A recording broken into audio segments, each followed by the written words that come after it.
The Things They Carried by Tim O'Brien, The Man I Killed.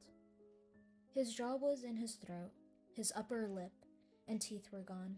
His one eye was shut, his other eye was a star-shaped hole. His eyebrows were thin and arched like a woman's. His nose was undamaged. There was a slight tear at the lobe of one ear. His clean black hair was swept upward into a cowlick at the rear of his skull. His forehead was lightly freckled, his fingernails were clean. The skin at his left cheek was peeled back in 3 ragged strips. His right cheek was smooth and hairless. There was a good butterfly on his chin. His neck was open to the spinal cord, and the blood there was thick and shiny, and it was this wound that had killed him. He lay flat, face up, in the center of the trail, a slim, dead, almost dainty young man. He had bony legs, a narrow waist, long, shapely fingers. His chest was sunken and poorly muscled, a scholar maybe. His wrists were the wrists of a child. He wore a black shirt, black pajama pants, a gray ammunition belt, a gold ring on the 3rd finger of his right hand. His rubber sandals had been blown off. One lay beside him, the other a few meters up the trail.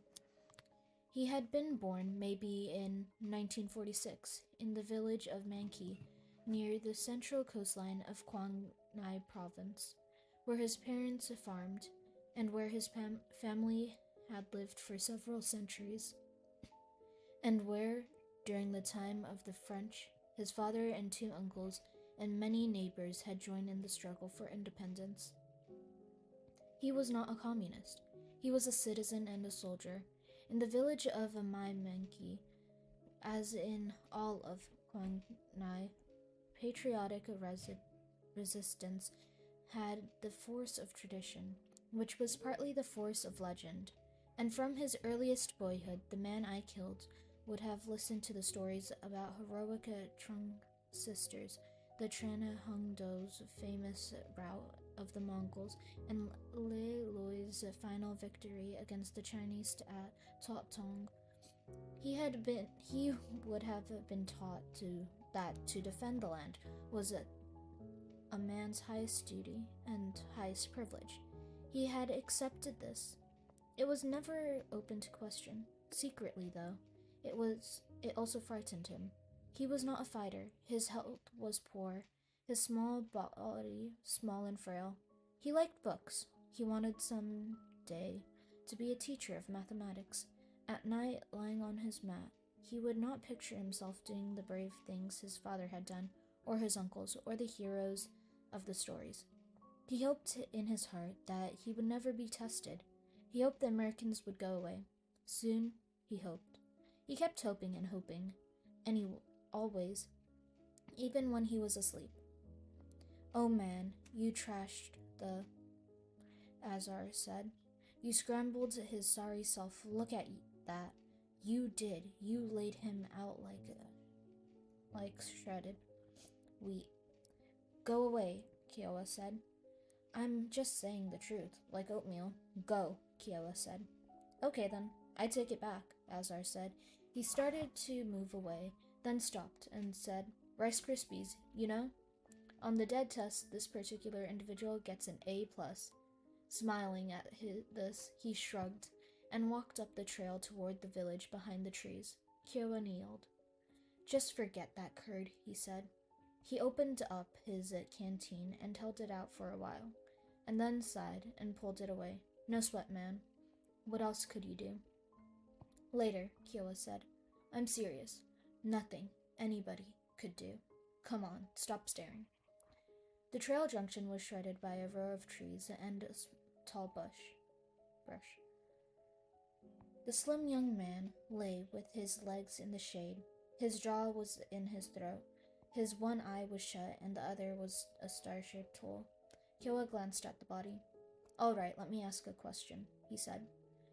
"You want to trade places with him? Turn it all upside down. You want that? I mean, be honest." The star-shaped hole was red and yellow. The yellow part seemed to be getting wider, spreading out at the center of the star. The upper lip and gum and teeth were gone.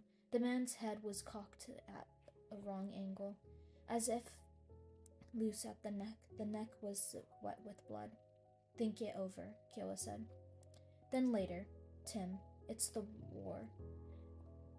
The guy wasn't Haiti. He had a weapon, right? It's a tough time. It's a tough thing, for sure. But you got to cut out the staring. He said, maybe you better lie down a minute. Then, after a long empty time, he said, take it slow. Just go wherever the spirit takes you. The butterfly was making its way along the young man's forehead, which was spotted with small dark freckles. The nose was undamaged. The skin on the right cheek was smooth and fine-grained and hairless, frail-looking, delicately boned.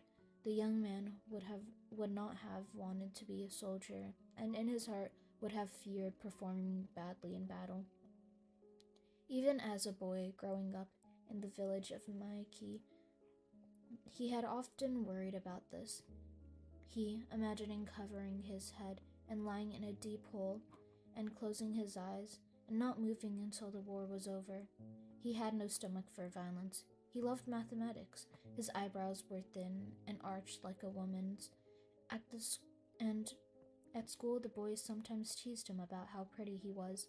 The arched eyebrows and long, shapely fingers. And on the playground, they mimicked a woman's walk, and made fun of his smooth skin and his love for mathematics. The young man could not make himself fight them. He often wanted to, but he was afraid, and this increased his shame. If he could not fight little boys, he thought, how would he ever become a soldier and fight the Americans with their airplanes and helicopters and bombs? It did not seem possible. In the presence of his father and uncles, he pretended to look forward to doing this patriotic duty, which was also a privilege, but at night he prayed with his mother that the war might end soon. Beyond anything else, he was afraid of disgracing himself, and therefore his family and village. But all he could do, he thought, was wait and pray, and try not to grow up too fast. Listen to me, Kiowa said. You feel terrible, I know that. He said, okay, maybe I don't know. Along the trail there were small blue flowers shaped like bells.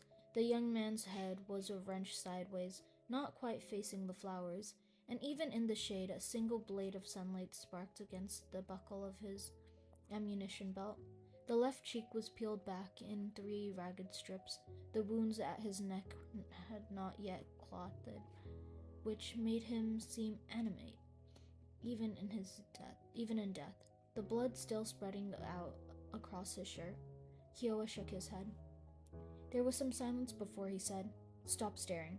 The young man's fingernails were clean. There was a slight tear at the lobe of one ear, a sprinkling of blood on the forearm. He wore a gold ring on the 3rd finger of his right hand. His chest was sunken and poorly muscled. A scholar, maybe. His life was now a constellation of possibilities. So, yes, maybe a scholar. And for years, despite his family's poverty, the man I killed would have been determined to continue his education in mathematics.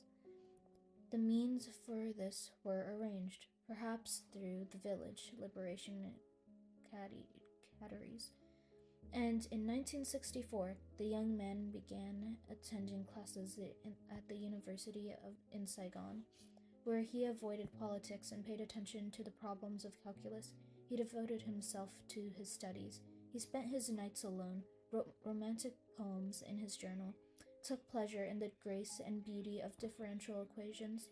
The war, he knew, would finally take him, but for the time being he would not let himself think about it.